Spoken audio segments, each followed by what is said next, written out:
불안을 다루면서 지금까지는 관계에서 생기는 불안들이 많았던 것 같아요. 이번에는 좀 한 엄마의 사연인데요. 그 얘기를 같이 한번 다뤄보겠습니다. 불안은 제 삶의 모든 것이었습니다. 결혼 후부터 더욱 강화되었습니다. 저에게는 허용되는 감정과 그렇지 않은 감정이 뚜렷이 나눠졌습니다. 허용되는 감정은 기쁨, 즐거움, 열정이었습니다. 매사에 늘 긍정적이어야 한다고 저를 다그쳤습니다. 허용되지 않은 감정은 불안, 두려움, 슬픔이었고 이런 마음과 함께 무너지는 것이 저는 너무나 두려웠습니다. 다시는 못 일어날까봐 두려웠습니다. 큰아이가 일상생활을 못하게 될까봐 늘 두려움과 불안 속에 떨어야만 했고 남편이 큰아이를 감당하는 게 힘들다며 어디론가 사라져버리고 싶다고 했을 때 가정이 깨져서 애들을 제대로 돌보지 못하게 될까봐 불안 속에서 한 해 한 해를 살아야만 했습니다. 코로나가 막 시작되었을 때 큰애가 다니던 정신과가 코로나 확진으로 혹시 문을 닫게 될까봐 그게 더 큰 불안이었습니다. 고립되는 것이 불안했습니다. 나와 큰아이가 도움을 받지 못하게 될까봐 불안했습니다. 늘 그렇게 불신하는 제 모습이 싫었습니다. 큰아이를 공감하는 게 너무 어렵습니다. 큰아이가 불안에 휩싸인 채 있을 때 공감하기가 어렵습니다. 듣기가 싫어집니다. 불안 속에 같이 매몰되어서 내가 도와줄 수 없을까봐 겁이 납니다. 엄마 저한테 고민이 있어요 라고 말을 하면 저도 그래 같이 생각해보자. 어떤 점이 힘드니 얼마든지 들어줄 수 있습니다. 그런데 짜증이나 화, 분노 또는 우울이나 불안에 휩싸여서 울음 섞인 상태나 분노의 상태에서 내지르는 말들은 제겐 공포입니다. 무기력해지면서 도망가고 싶어집니다. 큰아이가 도와달라고 내지르는 말들을 견딜 수가 없었습니다. 어느 날은 새벽녘에 큰아이가 칼을 들고 손목을 그으려고 하는 모습을 보고선 강제로 2번을 입원을 시키기도 했습니다. 큰아이가 도와달라며 계속 손을 내밀었지만 저는 어떻게 해야 할지 몰랐습니다. 다 괜찮다고 말해도 소용이 없었습니다. 패닉 상태에서 병원 응급실에 도착한 적도 있습니다. 선생님도 어려운 일이지만 아이 말을 들어주어야만 한다고 말씀하셨습니다. 그때 저는 항변했습니다. 들어줄 수 있는 상황도 아니고 들어주어도 똑같은 말만 계속한다고요. 큰애는 분명 도와달라며 내게 도움을 요청했는데 큰애는 그러면서 나를 원망했습니다. 내가 자기 얘기를 제대로 들어주지 않는다고요. 지금도 가끔 큰애가 게임을 하면서 저를 불러댑니다. 본인은 게임을 계속하면서 저랑 눈도 안 마주치고 화를 내면서 자기랑 이야기를 하자고 합니다. 그러면 저는 이야기하는 게 싫어집니다. 제발 대화할 때는 게임을 멈추고 나랑 눈을 마주치면서 이야기하자고요. 그렇게 게임하면서 이야기하면 난 이야기하기 싫어진다고요. 공감 분명 아름다운 일입니다. 그런데 너무 어렵습니다. 한국이 선진국이 되었다는데 제 삶은 변화가 없습니다. 오히려 삶의 질은 더 나빠졌습니다. 아이들의 미래가 불안합니다. 동시에 아이들이 자립할 수 있는 기반을 마련해 줄 수 있을지도 걱정이 앞섭니다. 아이가 잘만 말하면 얼마든지 같이 얘기할 수 있는데 분노나 화나 짜증이나 울부짖거나 불안해하거나 이러면서 말하면 공포스럽다, 두렵다, 아무것도 할 수 없다 이런 얘기를 하셨어요. 스스로한테 허용한 감정은 기쁨, 즐거움, 열정 늘 긍정적이어야 한다고 스스로를 다그치면서 사셨대요. 불안이나 두려움, 슬픔 이런 마음과 함께 무너지는 것이 무섭다. 다시는 못 일어날까 봐 두렵다. 이렇게 말씀하셨어요. 그래서 허용을 못 하셨겠죠? 그러니까 다시 말하면 불안이나 두려움이나 슬픔이나 이런 감정은 사람을 무너지게 하는 감정, 다시는 못 일어나게 주저앉게 만드는 감정이라는 것이 마음속에 어떤 전제가 있으신 거죠. 그러니까 이렇게 되면 무너지는데, 이렇게 되면 무너졌다가 못 일어나는데 얼마나 무섭겠어요. 얼마나 두렵겠어요. 근데 애가 울부짖으면서 불안해하면서 소리 지르면서 자기 감정 컨트롤 못하면서 엄마한테 얘기하자고 하면 좋게 말해, 차분하게 말해, 게임하지 말고 불안해하지 말고 엄마랑 제대로 얘기해. 그러지 않으면 엄마 말할 수 없어. 이런 마음이셨던 게 너무나 이해가 되는 상황이죠. 그래서 지금 코로나 이후에 정신과 문이 닫힐까 봐 불안해지시는 거죠. 결론적으로 한마디만 하고 지나가면 아무리 선진국이 되어도 아무리 삶에 경제적으로 넉넉해져도 이런 물리적인 상황과 사람의 내면의 불안은 아무런 상관관계가 없죠. 이것이 좋아진다고 불안이 없어지지 않고요. 이런 삶의 기반이나 물리적인 기반이 나빠진다고 불안으로부터 벗어난 마음이 그것 때문에 또 무너지거나 그러지도 않죠. 이 상관관계가 없습니다. 어쨌든 여기서 우리가 같이 얘기할 수 있는 것은 이 편지만 보면 딱 한 가지인 것 같아요. 보내주시는 이 엄마가 하시는 말씀. 불안, 두려움, 슬픔, 허용되지 않는 감정이다 라고 하시면서 이런 마음과 함께 무너지는 것이 너무 무섭습니다. 다시는 못 일어날까 봐 두려웠습니다. 그러니까 불안, 두려움, 슬픔은 사람을 무너지게 하는 감정이다. 다시는 못 일어나게 만드는 감정이다 라고 하는 전제. 그래서 이런 감정만 섞여 있으면 그냥 얼어붙으시는 것 같아요. 그냥 완전히 공포 속에 휩싸이시는 것 같아요. 어쩔 줄 모르시는 것 같아요. 제가 얘기하는 것을 아마 유튜브를 이렇게 쭉 보시다 보면 어떤 흐름이 있을 거예요. 아마 눈치채시는 분도 있고 그럴 건데 그 흐름 중에 되게 중요한 흐름이 뭐냐면 부정적인 얘기를 할 때, 불안해할 때, 죽음에 대해서 얘기를 할 때 이럴 때 그 얘기를 더 같이 하라는 거죠. 그것이 치유의 알파와 오메가기도 해요. 예. 근데 지금 이분은 불안이나 슬픔이나 이런 감정은 사람을 무너지게 하고 그 문제를 다룰 수도 없고 그러면 거기서 헤어나지가 못하는 거지요. 근데 저는 고문실에서 고문을 당한 분들하고 얘기할 때도 얘기해요. 그분의 무력감의 끝, 수치심의 끝 이런 것이 다 그 현장에서 있던 얘기잖아요. 근데 그 수치심, 그 두려움, 그 공포를 얘기하지 않으면 그 감정에서 자유로워질 수 없기 때문에 제가 무슨 노출증이 있어서 자꾸 뭔가를 이렇게 고통을 전시하는 게 아니라 그거를 다루지 않으면 그 감정에서 자유로울 수 없기 때문에 그걸 잘 물어요. 근데 물을 때 제 태도가 있어요. 그게 뭐냐면 호기심에서 묻는 것도 아니고 그냥 한번 이렇게 건드려 보는 것도 아니고요. 그 얘기를 물어볼 때는 제가 완전히 심리적으로 엄호를 하면서 물어요. 왜냐하면 이 얘기는 이 사람들이 일생 피해온 얘기고 일생 피해온 감정이고 이런 감정이 오르면 다시는 무너져서 일어날 수 없다고 믿어 의심치 않는 거예요. 떠오를 때마다 뭘 막 하든가 빨래를 하든가 청소를 하든가 막 뛰든가 몸을 혹사를 시키든가 그 감정을 피하기 위해서 일생을 살아왔던 분들이에요. 왜냐하면 그 감정이 올라오면 너무 끔찍하니까 무너지니까 못 일어나니까 그렇다고 믿어 의심치 않으니까. 근데 그런 얘기를 하라는 거잖아요. 그거 하면 너 치유돼. 나 정신과 의사거든. 이딴 말 가지고 이게 설득이 안 되는 거예요. 온몸으로 그 공포를 아는데. 그러니까 그 말을 물어볼 때는 제가 어마어마하게 심리적으로 엄호를 해야 되는 거예요. 일단 제가 쫄지 않아야 되고요. 제가 막 무서워. 근데 그때 어떻게 느끼셨어요? 이러면 아니에요. 괜찮았어요. 지금 다 잊었어요.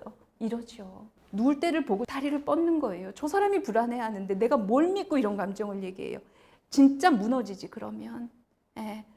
그러니까 제가 쫄지 않아야 되고요.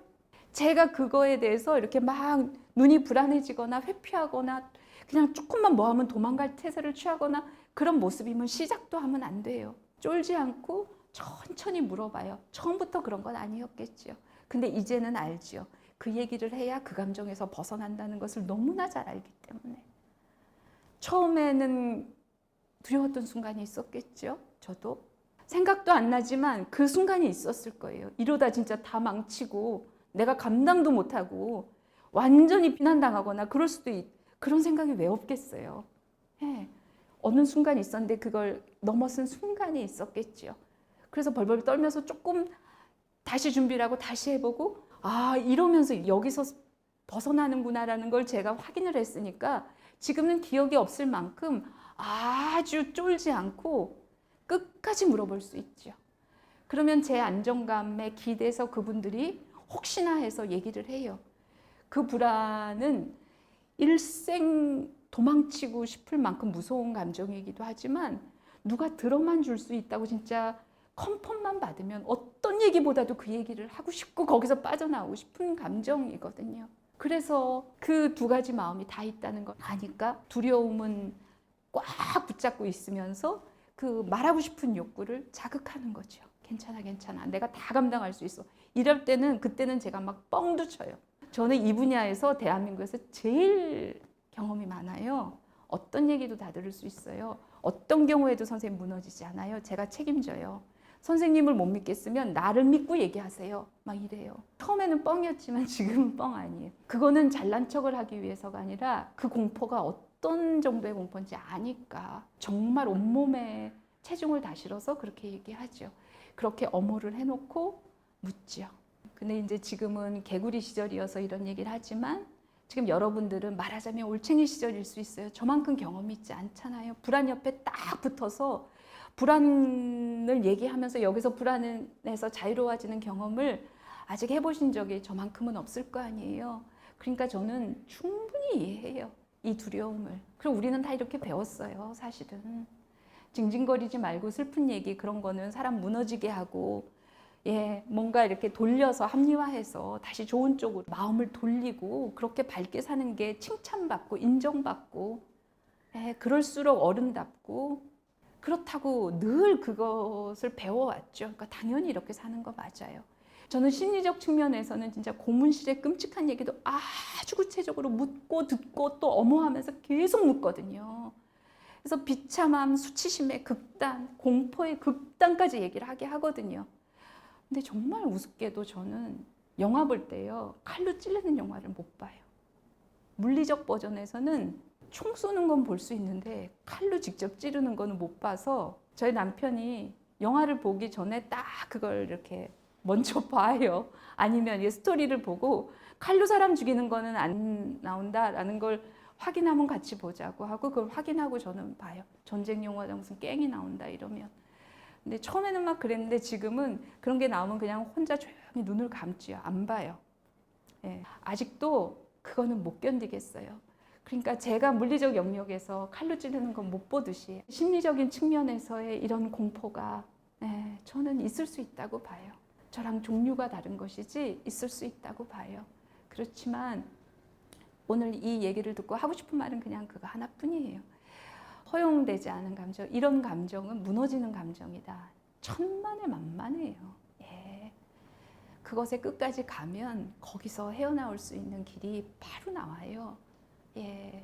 바로 나온다는 걸 저는 말을 하지만 실제로는 이게 말로만 되지 않는다는 걸 저는 너무 잘 알아요. 그래서 제가 얘기를 할 때 심리적으로 그 사람들이 안전하다는 거를 막 엄호를 하면서 얘기를 한다 그러듯이 아이의 감정이나 이런 것들을 다룰 때 누군가의 엄호를 받으면서 벌벌벌벌 떨지만 가능한 한 한번 해보시는 것을 말씀을 드려요.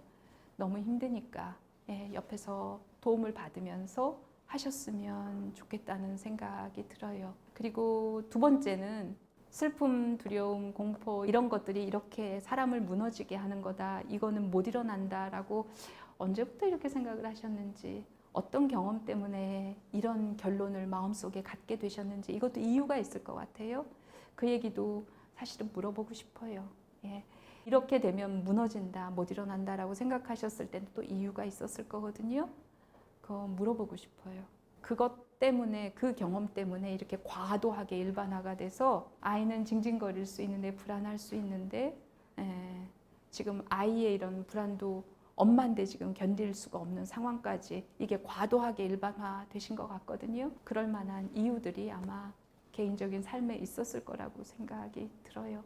저는 개인적으로 그 칼로 찌르는 거 이걸 피를 못 봐서 물리적 버전의 공포와 이런 심리적 버전의 공포 종류가 다르지만 있을 수 있다고 생각해요. 근데 그렇게 생각한 근원도 한번 생각해 보셨으면 좋겠고, 이렇게 힘들면 제가 도움을 받아서 미리 스크리닝해서 남편의 도움이든 누군가의 도움이든 여보 내가 불안하고 그래도 이건 무너지지 않는데 내가 무너질 것 같으면 어떤 선생님이 그랬는데 내가 그 사람 믿고 한번 얘기해 보려고 내 옆에 좀 있어줘. 예를 들어서 그렇게 하고 도움을 받아서 아이하고 한번 직면을 해보시면 좋겠다. 한 번이라도 성공 경험이 있으시면 아이가 그렇게 했더니 엄마랑 뭔가 이렇게 대화가 조금씩 되기 시작하고 이런 피드백이 있으면, 이런 확인이 있으면 그 다음부터는 해보실 수 있지 않을까? 근데 한동안 누군가의 도움이 필요하다. 그거 인정하셨으면 좋겠다. 그런 마음이 들어요. 들으시면서 궁금한 거나 뭐 느낌이나 있으시면 얘기하시죠. 심리적 엄호. 내가 어머. 그렇게 말해도 안전할 수 있다는 그런, 너가 그렇게 불안을 이야기해도 내가 안전하게 받아줄 수 있다는 그런 경험, 그런 확인들을 내가 먼저 받아야지 네. 그거를 줄 수 예. 있었겠다라는 네. 생각이 들었고, 그리고 그게 선생님 말씀하신 것처럼 굉장히 말로 하기엔 굉장히 쉬운데 그 상황에 처하면 굉장히 어려웠거든요. 그래서 먼저 그게 필요하다는 것을 인정을 하고 하루하루 살아가면 그게 되어가지 않을까? 그런 생각이 들고, 그 선생님이 여태까지 이야기하셨던 거 다 들으면서 공감으로 이 불안을 해결해 나갈 수 있다는 것을 다시 한번 알게 네. 됐던 것 같습니다. 예, 그러니까 불안하면 불안하지 않게 어떤 방법을 쓸 게 아니라 내가 불안할 수밖에 없다는 것을 알아주고 공감해주고 그걸 인정해주고 그래야 불안해서 한 발 빼서 나올 수 있다는 거죠. 고맙습니다. 오늘 굉장히 핵심적인 얘기를 마지막에 해주셨네요. 네, 혹시 하시고 싶은 얘기 있으시면 하시고. 선생님은 심리적 엄호가 되잖아요. 네. 근데 제가 이건 아빠랑 얘기를 하면서 나왔던 이야기인데, 어렸을 때 살았던 시골에 대해서 얘기를 하다가 이제 형제들 얘기를 하다가 전혀 몰랐는데 작은 형께서 할아버지 환갑 생일날 소주인 줄 알고 가져갔는데 농약을 가져간 거예요. 그런 비극이 있었는 줄 몰랐어요. 근데 그 말을 들었을 때 저는 당황을 했던 거예요. 그러니까 어떻게 보면 엄호가 안 됐던 거죠. 그러다가 마침 딱 엄마가 들어오셔가지고 아무 말도 못하고 그냥 저는 이렇게 가만히 듣고만 있고, 그럴 땐 심리적 엄호가 어떻게 돼야 되는지 잘 모르겠어요. 그거는 누구나 그 상황에 그런 얘기를 갑자기 아빠한테 상상도 못하는 얘기를 들었는데 당연히 어머 안 되죠. 그는 너무나 당연한 거고 괜찮고 아버지 살아 계시니까 나중에 언젠가 다시 얘기를 아빠한테 그때 그 얘기 듣고 그때는 내가 너무 얼어붙어서 아무 생각이 안 났는데 내가 그 뒤로 곰곰이 생각해 봤는데 그때 마음이 어땠지 너무 궁금하다.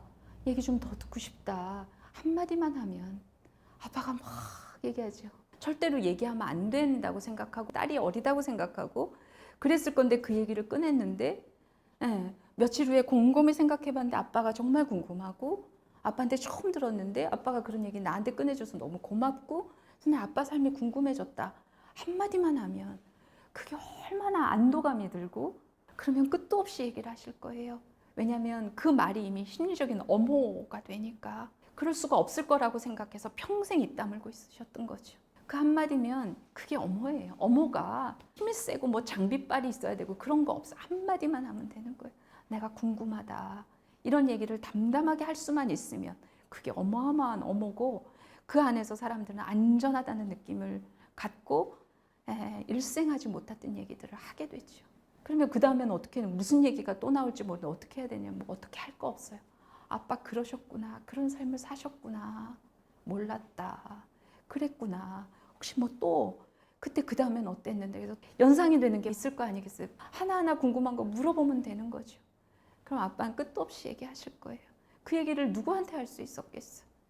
근데 아까 그냥 아빠 젊은 시절 어땠어? 재밌는 일 없었어? 라고 심드렁하게 얘기하지만 딸의 태도가 달랐을 거예요.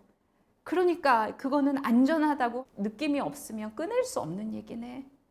근데 본인은 심드렁하게 얘기했지만 뭔가 아빠한테 다른 태도로 말을 꺼냈을 거고 그래서 아빠가 얘기했을 거고 그러면 아빠 얘기 들은 다음에 내가 계속 그 생각이 났다. 궁금했다.